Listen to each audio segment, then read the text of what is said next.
Hi, so today I'm going to be showing you how to use MyFitnessPal.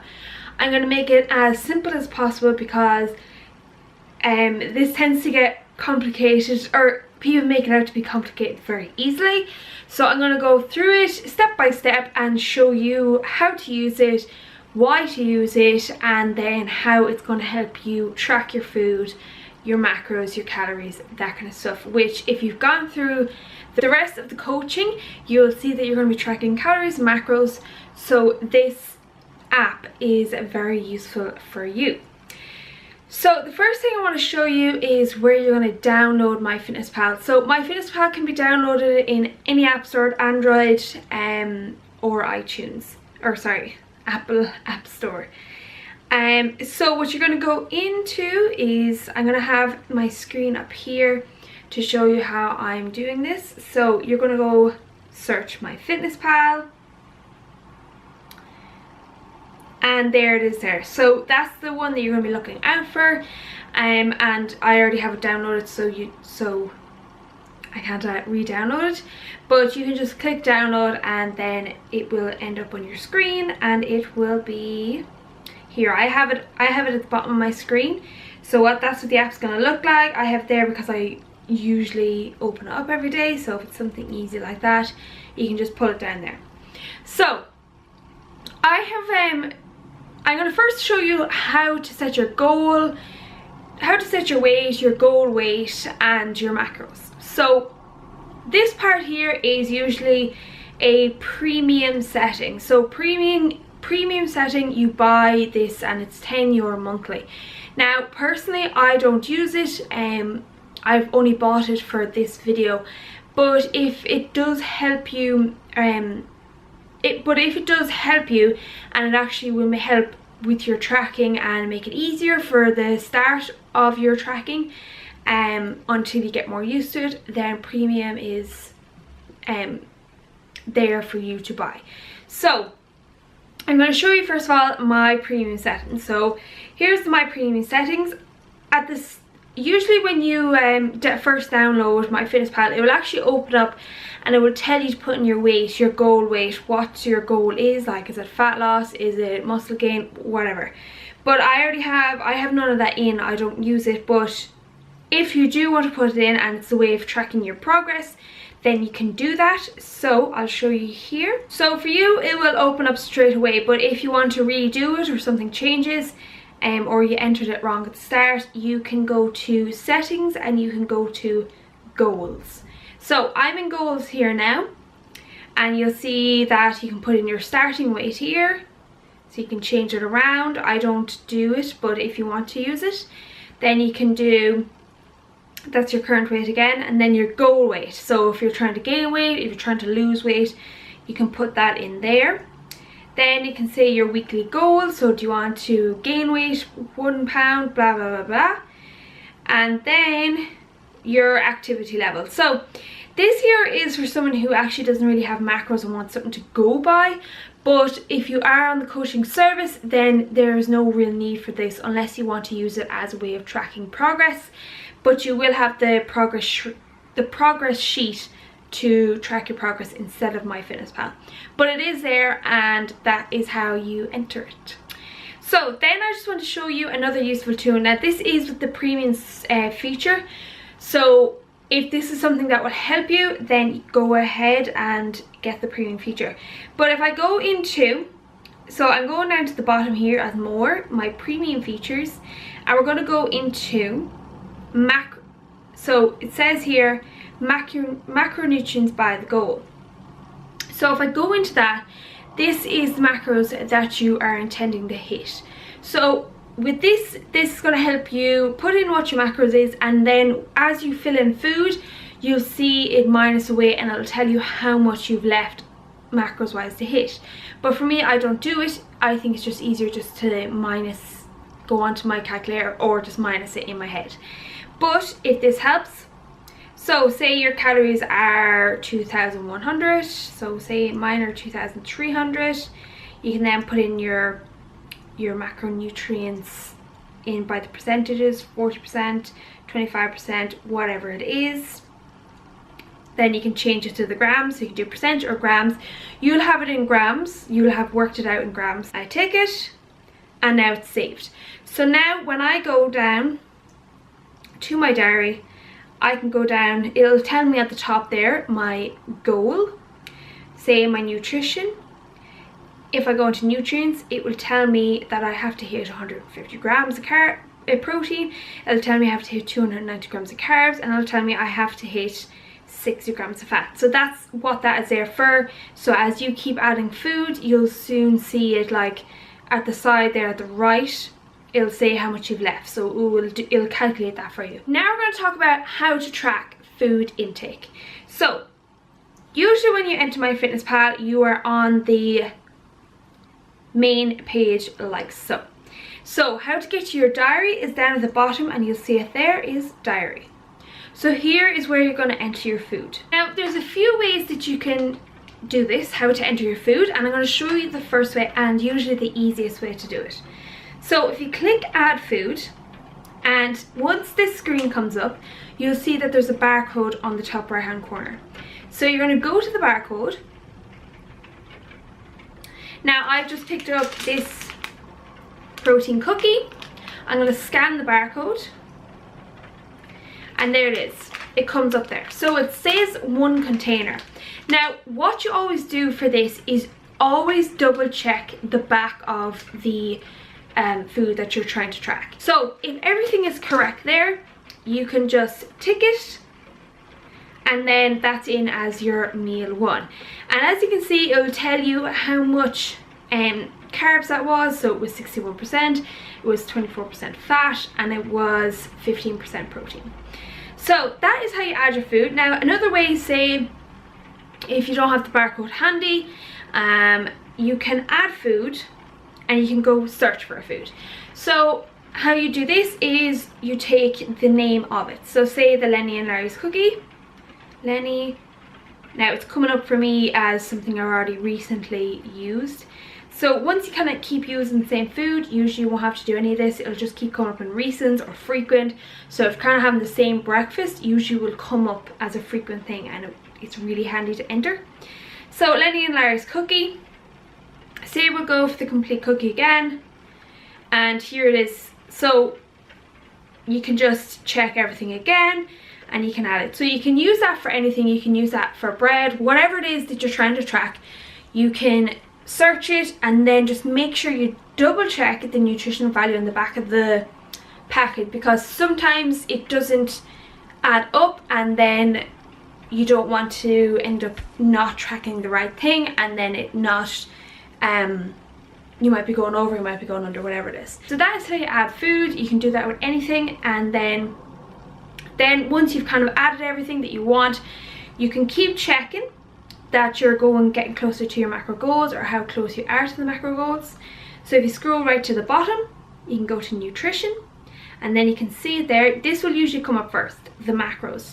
So it'll tell you you've eaten 0 carbs, it'll tell you you've eaten 2 grams of fat, and it'll tell you you've eaten 29 grams of protein. So that's just the chicken breast in. Then if you want further details, you can go to nutrients, and it'll tell you protein is 30, my goal is 150, so I have left is 120. So you can see that across the board there. Carbs, nothing, and fat, and you can go all the way down to the vitamins and minerals and stuff like that. Now the only thing with the extra bits like the vitamins and minerals, the fat, like the different types of fat and the fiber, sometimes the packages doesn't have that on. Sometimes someone has entered the details and the fiber, they've left out the fiber, that kind of stuff. So don't get too hung up on those kind of nutrients, and they are always there, but they might not always be accurate. So that's just to keep in mind. So also I want to talk about is the common question of I've gone over my so we'll say there on the top, let me just put in a whole lot of food here. Okay, random stuff. So usually people would say my calories are saying I've hit 2,500 calories, but my goal is 2,300, but I've hit my macros. So what you go by for MyFitnessPal is always go by macros. So macros are worked out. If you're hitting your macros, you're hitting your calories, because you'll find out anyways from the coaching that 1 gram of fat is 9 calories, 1 gram of carb is 4 calories, and 1 gram protein is 4 calories. So if you're following your macros bang on, then you're hitting your calories bang on. Sometimes with MyFitnessPal, they tend to round, or you know, that kind of stuff, so it might be a little bit over, it might be a little bit under, whatever it is. But always follow macros. Don't worry if the calories are a little bit off. It's the macros at the end of the day that's the most important. Now I want to show you how to track exercise. Now the only thing about tracking exercise, it's only kind of there if you want to remind yourself that you've done it or anything like that, but don't let that change the macros you're going to hit, because the macros that you've worked out are including or taking into account the exercise that you're doing. So if you do want to add in exercise, you can go to the big plus button there at the bottom, and it will say exercise, and it will tell you which kind of type, so say cardio, and then you know, you can add in the same way as food, what kind of cardio you did, walking, whatever it is, walking for that kind of stuff. So that's how you can add in. Now usually when you add in your exercise, if you can see it there right at the top, it says goal minus the food plus the exercise. So it is going to reduce your, or it's going to increase your food, or it's going to make you, let you eat more food, or it's going to kind of change around the goals a bit. So if you're following the macros that we have given you or that you've worked out, then just leave the exercise as is and just track it on, just track the weights as the coaching tells you to, rather than on MyFitnessPal. So now I'm going to talk about how to make recipes. So you will have seen on the coaching group that there's kind of different recipes that you can use. So now I want to tell you, how do I make the recipe, how do I do the recipe, or how do I put it into MyFitnessPal. So let's go into this now. So here you have is your recent, so that's kind of the recent food that I've inputted. Frequent then, what I'm always inputting, then it's my food. So this kind of stuff here is I've kind of created myself. So say there's no label on it, I'm always using it. So say like butcher, say the chicken breast or whatever, I can create the food. So butcher's chicken, description, chicken. So say the serving size I always have, 100 grams, whatever, or you can do 1 gram, whatever it is. Servings per container is 1. Then you kind of work out your calories. So say if you found a generic chicken breast and you kind of just want to rename it, or say if you have a cookie or whatever, like the package here, and you just want to say something's different on it that you need to just input it as by yourself, you can do that. Sometimes I get meals and there's actually no, they're not on MyFitnessPal, so I'll actually make the food myself. So sometimes if you get something from a supermarket or whatever and you can't find it on MyFitnessPal, the barcode isn't working, but you have the actual nutrition on the back of the packet, you can literally take what you found on the back of the packet and put it into create a food. Meals here is kind of something like, you always have something for breakfast. So say you always have oats and Greek yogurt, whatever it is. So you can kind of put in breakfast. Then add your meal items. So I always have oats, say. So say I always have 50 grams of oats. You know, whatever it is, you can just keep adding and adding and adding. So Greek yogurt, 200 grams. So see, there it is there now, my meal items. So you can add instructions if you want, if it's kind of like I don't know, you don't really need to add in the directions, but if you do, there it is there in the bottom. And then you can add the food. Oh, sorry. Add the food. So there you go. It says breakfast there. So say always meal 2 is your breakfast. Yeah, I have that. And there it is there. See the way it just adds in all the food automatically, so you're not just inputting it in separately. But that kind of stuff you can kind of get used to after you've just, if you're able to just add the food first and do that, then you don't really need to do all that extra little bits until you get real nifty with the thing. So the last thing I just want to show you is how to create a recipe. So as you can see there's a few recipes that I've already inputted, but here we go. So create a recipe.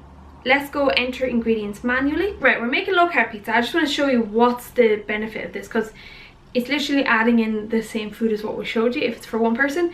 So say if it's for 4 people, let's add an ingredient. Now here we can search for the food, or if you have whatever it is in front of you, you can scan the barcode. Okay, so let's say we're adding flour. Let's just say coconut flour.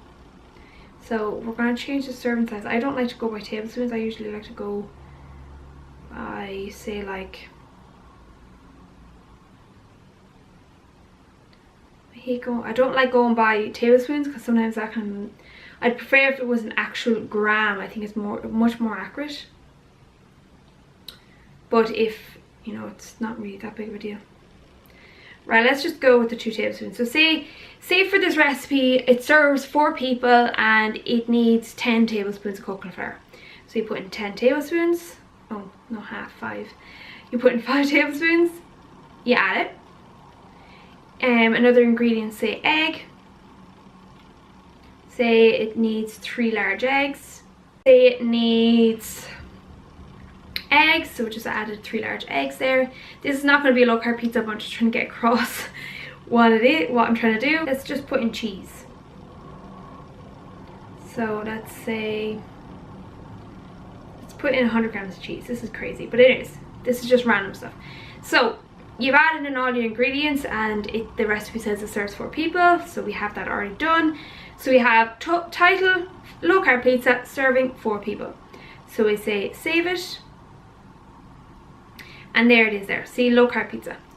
So now it's come up here as 1 serving. So this is the easy part of it. It's taken all the ingredients and it's added it all together, and we've said it serves 4 people. So 1 serving of that is that many calories, that many carbs, that many fat, that many protein. So it's taken all the ingredients and divided by 4 and gave you 1 serving. So then that's the easy part. That's what makes recipes so handy, is that we can, it will work out the calories and the macros for you per serving. So that's how to add in recipes. That is the ins and outs of MyFitnessPal. I really hope this helps and that you get this into the swing of things in MyFitnessPal. If you just sit down for an evening or whatever it is, you know, I'm telling you, you'll know MyFitnessPal like the back of your hand in a couple of days. So just keep trying, even if you just sit down and just, you know, try adding in different foods and that kind of stuff, and keep checking your nutrients and making and just seeing where you're at, and then keep, you know, you'll soon see it if you keep adding, taking away. Just add in the foods that you usually eat, add it all in, check your macronutrients, what you're at the moment, and then see if you need more or less. So once you keep just playing around with it, it will soon be really easy. So I really hope this helps, and good luck with the rest of the coaching.